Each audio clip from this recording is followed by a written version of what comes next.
आप सब उपस्थित लोगों को मैं सूर्यकुंड की महिमा सुनाऊंगी।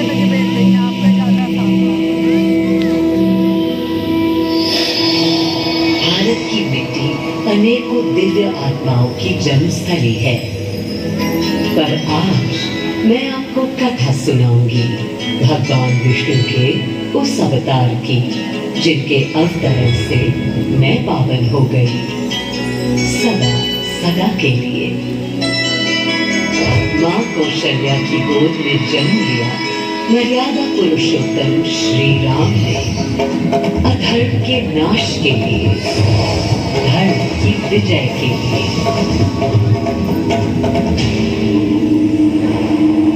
किंतु उन्हें अयोध्या त्याग 14 वर्ष के वनवास पर जाना पड़ा। पुनः वो घड़ी आई जब सीता माता के साथ उनका पुनः आगमन अयोध्या में हुआ। हर्ष था चहुओर और उल्लास था हर दिशा में। वो घड़ी बस आने को थी जिसकी प्रतीक्षा में मैं विद्वत थी, जाने कब से।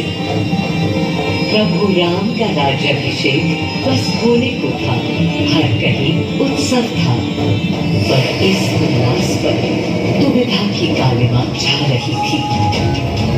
श्री राम प्रसन्न नहीं थे, राज्याभिषेक का कोई उत्साह उनके चेहरे पर नहीं था, उन्हें राज्य का लोभ नहीं था, सिर्फ अपनी प्रजा की चिंता थी।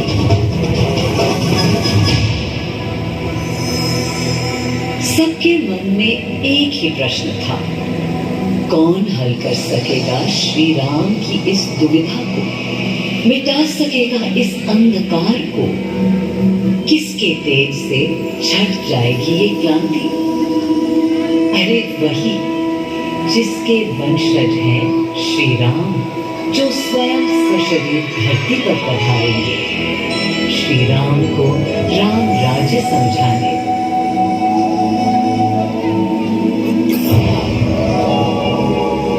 ये गाथा उस शक्ति पुंज की है जो पृथ्वी पर जीवन और सृष्टि का केंद्र था, है और रहेगा। वो अखंड शक्ति स्रोत जो दिशा दिखाता है सतत अनवरत, जिसने श्री राम का मार्ग प्रशस्त किया, आदि नारायण सूर्यदेव। अयोध्या वासियों को भी प्रभु श्री राम की इस दुविधा का आभास होने लगा था। देखा क्या? तुमने देखा क्या? कितने सकुचाई से श्री रघुवीर के पद की प्रसन्नता या तर्क निरत होने का ललक या उमंग कोई कुछ भी तो दिखी नहीं। मुकुट सामने रख कितने अधीर थे। वे तो थे अधीर, हाँ थोड़े गंभीर थे। सौम्य मुखमंडल पर निर्बलों की पीड़ा थी, दीन असहाय वंचितों का दर्द था। उनके लिए मुकुट अथवा राज सिंहासन वैभव का लोभ नहीं। अब कैसे सुखी दिखे जब तक सुखी सारे लोग नहीं। तब दिशा निर्देशन के लिए श्री राम ने स्वयं सूर्यदेव का स्मरण किया। श्री राम सूर्यदेव का आह्वान करने लगे। क्लांत मन से उन्होंने अपने पितामह को याद किया। मन असमंजस में था उनका। कर्तव्य की सही दिशा उन्हें सूझ नहीं रही थी। क्या उचित है प्रजा के लिए, उनके लिए, वंश के लिए, धर्म के लिए, शांति के लिए। इसी परामर्श के लिए अंतर्मन से उन्होंने सूर्यदेव को पुकारा।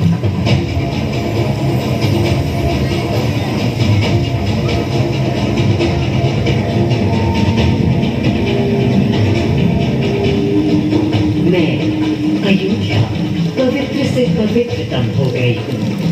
आज स्वयं श्री राम ध्यान रखें, मर्यादा पुरुषोत्तम आवाहन कर रहे हैं, उन सकारात्मक शक्तियों का संचार कर रहे हैं जो उन्हें, मुझे और मेरे यानी अयोध्या के हर निवासी को अनंत काल तक सही दिशा दिखाएंगे। दिखाएगी।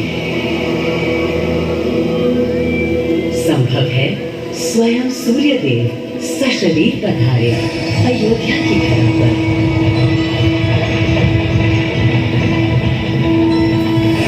और देखो, श्री सूर्यदेव आने को हैं।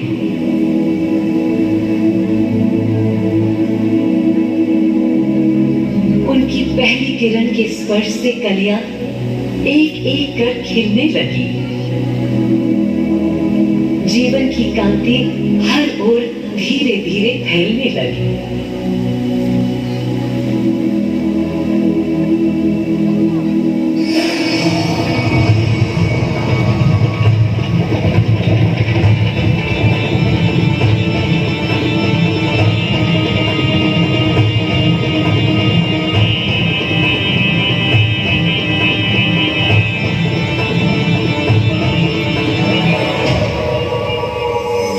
अनोखा दिन है। स्वयं सशरीर अपने अलौकिक स्वरूप में पधारे हैं श्री सूर्यदेव नारायण और उनके अधीर मन के संशय मिटाने को। अधीर है या गंभीर, मैं जानता हूँ क्या उनकी पीड़।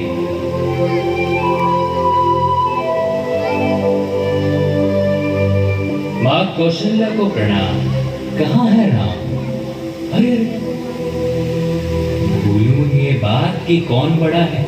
आज्ञा हो तो आपके चरण छू लूं। अरे नहीं नहीं, ये क्या करते हैं आदि पुरुष? ऐसा अनुग्रह सर्वथा अनुचित है।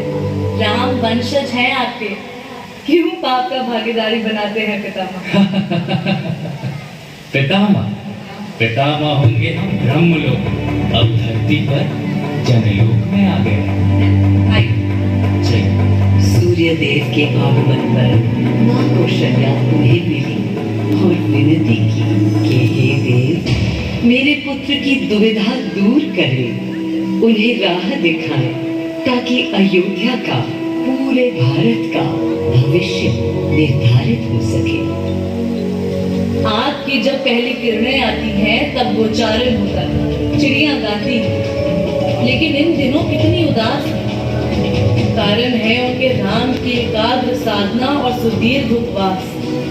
सिंहासन की ओर चरण धरना नहीं चाहते, धारण नहीं करना चाहते हैं मुकुट। कोई बात, राज्याभिषेक के बाद राज्य जो भी चला, राम राज उसका ही तो कहलाएगा। मैं आ चुका हूं तपस्वी राम। मनस्वी राम, अपने नेत्र खोलो।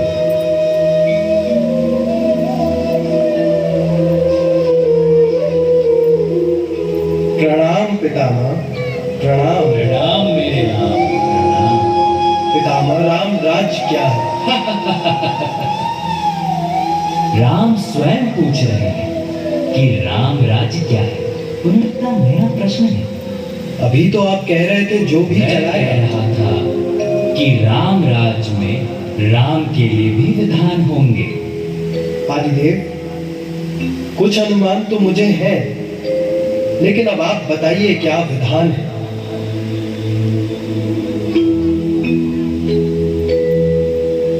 राम राज आश्रय कल्याण है, निर्बलतम मानव का त्राण है। भय हो ना भीति, मुख्य राम राजनीति जन जन की प्रीति हो। लोक संरक्षण हो, सबका आभास हो, परमानंद प्राप्ति हेतु मंगल उद्भास हो।